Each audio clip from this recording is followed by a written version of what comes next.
నమస్తే. ఇప్పుడు మీరు చూడబోతున్న వీడియో ఖచ్చితంగా మీకు ఉపయోగపడుతుంది, నచ్చుతుంది కూడా. మరి మీకు నచ్చిన విషయం నాకు తెలియాలి అంటే ఈ వీడియోని మీరు లైక్ చేయాలి, షేర్ చేయాలి, అలాగే మన ఛానల్‌ని సబ్స్క్రైబ్ చేయాలి. మీ సపోర్ట్‌ని నాకు అందిస్తారు కదూ! ఓకే.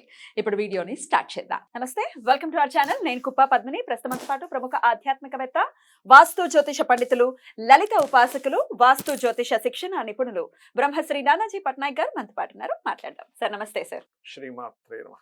మరి మిథున రాశి వారికి ఫెబ్ 14 నుంచి జూన్ 2 వరకు ఎలా ఉండబోతుంది? అలాగే కర్కాటక రాశి వారికి కూడా ఎలా ఉండబోతుందో చెప్తారా సార్? తప్పకుండా అమ్మా.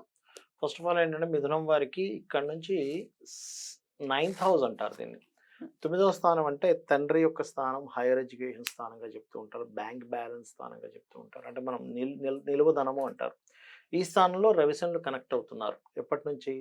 ఫెబ్ 14 నుంచి మార్చ్ 14 వరకు 9th హౌస్లో ఉంటారు. సో మిథునం వారు బ్యాంకింగ్ ట్రాన్సాక్షన్స్ విషయంలో జాగ్రత్తగా ఉండాలి. తండ్రి ఆరోగ్య విషయంలో జాగ్రత్తగా ఉండాలి. లాంగ్ జర్నీస్ చేసేటప్పుడు జాగ్రత్తగా ఉండాలి. బికాస్ ఆఫ్ ఒక ప్లానెట్ ఇంకో ప్లానెట్తో కంజెక్ట్ అయ్యేటప్పుడు అది ఏ ప్లానెట్తో కంజెక్ట్ అవుతుంది ఈజ్ మోస్ట్ ఇంపార్టెంట్. మనం వ్యక్తిని కలుస్తాం అమ్మా, మంచి వ్యక్తిని కలిస్తే మనకు నాలెడ్జ్ రావచ్చు, ఫ్రెండ్షిప్ పెరగవచ్చు. అదే మనం అవతల వ్యక్తి కొంచెం నాన్ సెన్స్ పర్సన్ అనుకోండి, మనకి నాన్ సెన్స్ క్రియేట్ అవుతుంది. అట్లా ఏమవుతుంది అంటే డిఫరెంట్ ఎనర్జీస్ కూడా అనుకుందాం సంథింగ్. అట్లా ఏంటంటే ఈ రెండు డిఫరెంట్ ఎనర్జీస్ అయినప్పుడు ఈ ఇందాక నేను చెప్పిన విషయాల్లో కొద్దిగా జాగ్రత్తగా ఉండాలి. మరి ఇదే రవి ఇక్కడికి వెళ్తాడు. ఇక్కడికి వెళ్ళినప్పుడు మాత్రం ఏం జరుగుతుంది అంటే విదేశాలలో ప్రయత్నపూర్వకంగా కొంచెం ఉద్యోగ అవకాశాలకి ఛాన్స్ ఉంటుంది. అదేవిధంగా వీళ్ళ బ్రదర్స్ ఎవరినైనా సరే విదేశాలకు పంపించడానికి ఛాన్స్ ఉంటుంది. ఎప్పటి నుంచి? మార్చ్ 14 వరకు. మార్చ్ 14 నుంచి ఏప్రిల్ 14 వరకు ఇక్కడ. అండ్ కాకపోతే కొంచెం ఏంటంటే విదేశాల్లో ఇక్కడ జాబ్ చేసే వాళ్ళకి కొంచెం పై అధికారులతో ఒత్తిడి ఇలాంటివి ఉంటాయి. ఇక కుజుడు గురించి తీసుకుందాం. కుజుడు గురించి తీసుకుంటే కుజుడు ఆల్రెడీ ఇక్కడ ఉన్నాడు ఇప్పుడు ప్రజెంట్. దాని తర్వాత ఇక్కడికి వెళ్తాడు. ఇది 24/4 వరకు ఇక్కడ ఉంటాడు almost. So Saturn and Mars combination. ఇక్కడ ఏంటంటే ఎవరికైనా కొంతమందికి పితృదోషము అంటారు, ఐడియా ఉంటుంది. పితృదోషం ఉన్నటువంటి వారు ఈ సమయంలో మరింత జాగ్రత్తగా ఉండాలి. ఎందుకంటే పితృస్థానంలో 9వ స్థానంలో శని కుజులు కలిశారు. శని కుజ conjunction is also one of the సర్పదోష. పితృదోష, సర్పదోషం పితృస్థానంలో జరుగుతుంది. అందుకని ఏంటి, కొంచెం గురువులతోని, తండ్రితోని, గవర్నమెంట్ రిలేటెడ్ సంబంధించిన విషయాలని, పోలీస్ డిపార్ట్మెంట్ వాళ్ళతోని, ఎనీ అధికారంతో ఉన్నటువంటి వాటితో కొంచెం జాగ్రత్తగా ఉండాలి మిథునం వారు ఇక్కడ. మరి కుజుడు ఇక్కడికి వెళ్తాడు కదండి అన్నప్పుడు ఆ కుజ and Rahu combination is also కొంతవరకు కాంపిటేటివ్.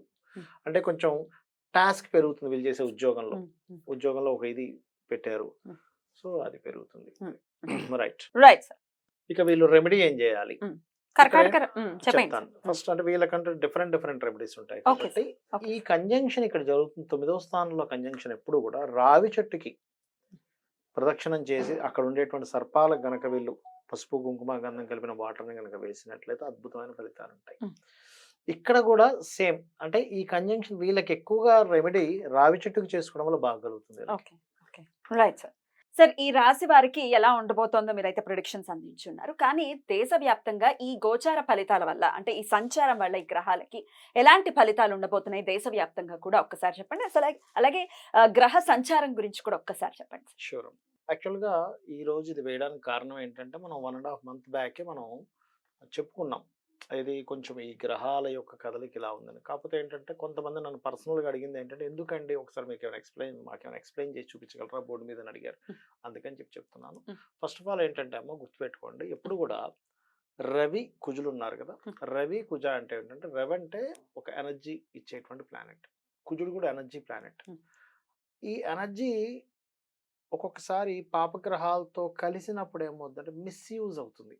ఒక కత్తి మనం చక్కగా కూరగాయలు కోసుకొచ్చి ఆపరేషన్ చేయొచ్చు, కానీ ఇంకో రకంగా కూడా వాడతారు అదే కత్తిని.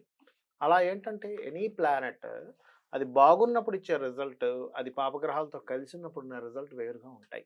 మనకి ముండేన్ ఆస్ట్రాలజీ అంటారు, మైథుని జ్యోతిష్యం అంటే దేశవ్యాప్తంగా దేశాల్లో ఎటువంటివి జరుగుతాయి ఏమిటనేటువంటిది ఇది ఇక్కడే కాకుండా మనకి రామాయణ మహాభారతాల్లో కూడా ఉంది.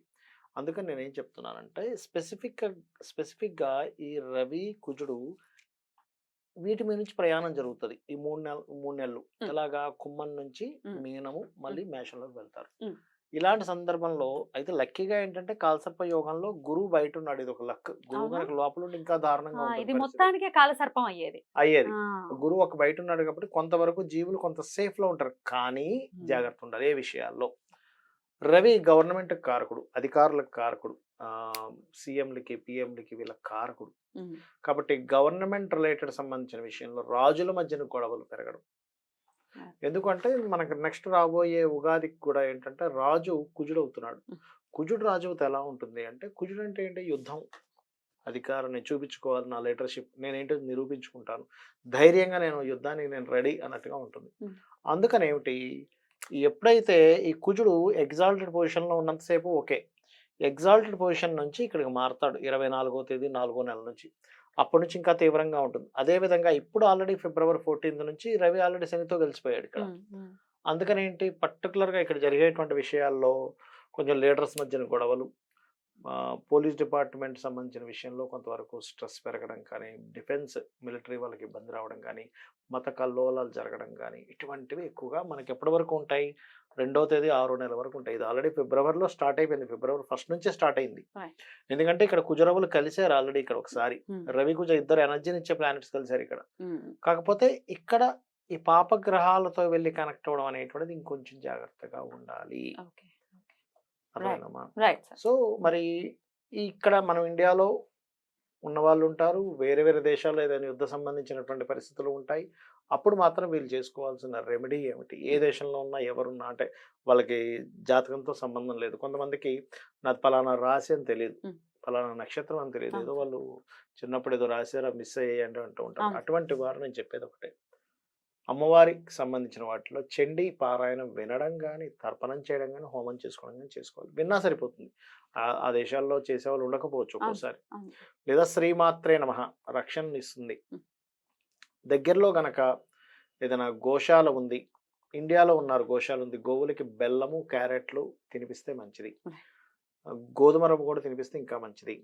అండ్ అదేవిధంగా నవగ్రహాలు ఉన్నాయనుకోండి, రాహువు కేతువు, రాహు కేతు కుజ రవి, ఈ 4 గ్రహాల దగ్గర దీపారాధన కనుక చేసినట్లయితే సిచ్యువేషన్స్ ఎలా ఉన్నా సరే వీళ్ళ మీద ఎఫెక్ట్ అనేటువంటిది ఉండదు. సో జాతకం లేని వాళ్ళకి, అసలు మాకు తెలియదు అనుకునే వాళ్ళకి మీరు ఇప్పుడు చెప్పినటువంటి రెమెడీ చాలా బాగా హ్యాపీగా పనిచేస్తుంది. ఎందుకంటే ఇప్పుడు జాతకం లేదు, రాయలేదు, నా లగ్నం, అందరూ కూడా పాటించుకుని అమ్మవారి ఆరాధన విశేషంగా చేసుకుంటూ అందరూ సురక్షితంగా ఉండాలి, మానసిక ప్రశాంతత ఉండాలని మనస్ఫూర్తిగా కోరుకుంటూ కృతజ్ఞతలు సార్. నమస్కారం. శ్రీమాత్రే నమః.